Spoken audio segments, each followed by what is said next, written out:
बिस्मिल्लाहिर्रहमानिर्रहीम। আসসালামু আলাইকুম এভরিওয়ান। নতুন আরেকটি আচারের রেসিপি নিয়ে হাজির হয়ে গেলাম।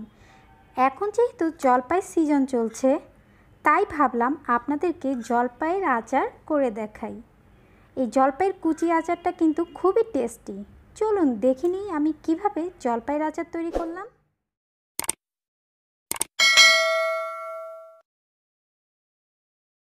জলপাইয়ের কুচি আচার তৈরি করার জন্য এখানে আমি 1 কেজি জলপাই নিয়েছি।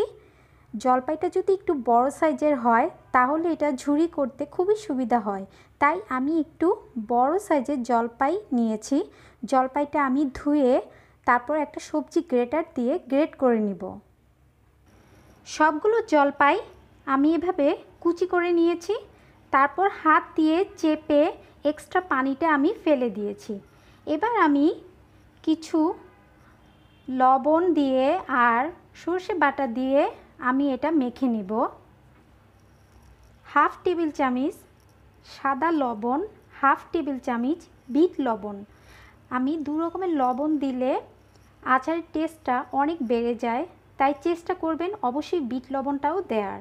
নিয়েছি হাফ টেবিল চামচ চিনি আর 1 চা চামচ হলুদ গুঁড়ো, হাফ টেবিল চামচ মরিচ গুঁড়ো আর নিয়েছি আমি 2 টেবিল চামচ সরিষা বাটা।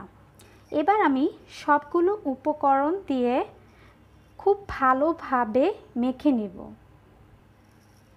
সবগুলো উপকরণ আমি জলপাইয়ের সাথে মিক্স করে নিব। এবার আমি জলপাইটা খুব ভালোভাবে মেখে নিব। এখানে আমি 1 কাপ রসুন কুচি করে নিয়েছি। এবার আমি আচারের সাথে 1 কাপ রসুন দিয়ে দিব। দিয়ে আমি আচারের সাথে রসুন কুচিগুলো খুব ভালোভাবে মেখে নিব। আমি রসুনের পরিমাণটা একটু বেশি দিয়েছি, কারণ আমার কাছে আচারের সাথে রসুনের ফ্লেভারটা খুব ভালো লাগে। তা এখন আমি আচার আর রসুনগুলো মেখে নিব। রসুনের সাথে আচারটা আমি মেখে নিয়েছি। এবার আমি এটা একটু ছড়িয়ে দিব। এটা যদি আপনারা চান রোদেও দিতে পারেন, আমি রোদে দিব না, আমি চুলাতেই এটা শুকিয়ে নিব। আমি দুপাশের চুলা ধরিয়ে এটা মাঝখানে সেনিটা রেখে দিব সারা রাত। এভাবেই সারা রাতে এটা শুকিয়ে যাবে। চুলার আঁচটা একদম লোতে করে দিব আর ঠিক মাঝ বরাবর আমি সেনিটা রেখে দিব। এভাবে আমি সারা রাত রেখে দিব। তারপর সকালে দেখব আচারটা শুকিয়ে গিয়েছে। জলপাইয়ের আচারে কিন্তু পানি খুব কম থাকে, তারপরও আমি কিন্তু চেপে চেপে পানিগুলো ফেলে দিয়েছি, তাই আচারটা শুকাতে কিন্তু 1 রাতই যথেষ্ট। ফিরে এলাম একদিন পর। আচারটা এরকম শুকিয়ে গিয়েছে, এখন আর একটার সাথে একটা লেগে যাচ্ছে না, একদম ঝরঝরা। আর এটা যদি আমি আরেকটু বেশি শুকাই তাহলে কিন্তু আচারটা শক্ত হয়ে যাবে, এর চেয়ে বেশি শুকানো যাবে না। জাস্ট একটু পানিটা যখন শুকিয়ে আসবে এ পর্যায়ে আর শুকানো যাবে না। এবার আমি আচারটা তেলে দিব। 1/4 কাপ 5 ফোড়ন নিয়েছি, 1/4 কাপ মিষ্টি মৌরি নিয়েছি, অথবা এটাকে মিষ্টি জিরাও বলে, নিয়েছি 6টি শুকনা মরিচ। সবগুলো উপকরণ আমি ভাজা ছাড়াই কাঁচা অবস্থায় একটা ব্লেন্ডারে গুঁড়ো করে নেব। নিয়েছি 2 কাপ সর্ষের তেল। এখানে আমি 5 ফোড়ন, মিষ্টি মৌরি আর শুকনো মরিচ ব্লেন্ডারে গুঁড়ো করে নিয়েছি। একটা প্যানে আমি 2 কাপ সর্ষের তেল দিয়েছি। চুলার আঁচটা থাকবে মাঝারিতে। এ পর্যায়ে আমি গুঁড়ো করে নেওয়া মৌরি আর 5 ফোড়ন শুকনো মরিচে আমি গুঁড়ো করে নিয়েছি সেটা দিয়ে দিব।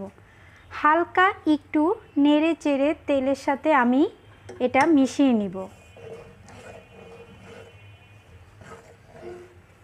যখনই একটা বলক চলে আসবে, এই যে একটু বলক চলে আসলে আমি এখন আচারগুলো দিয়ে দিব।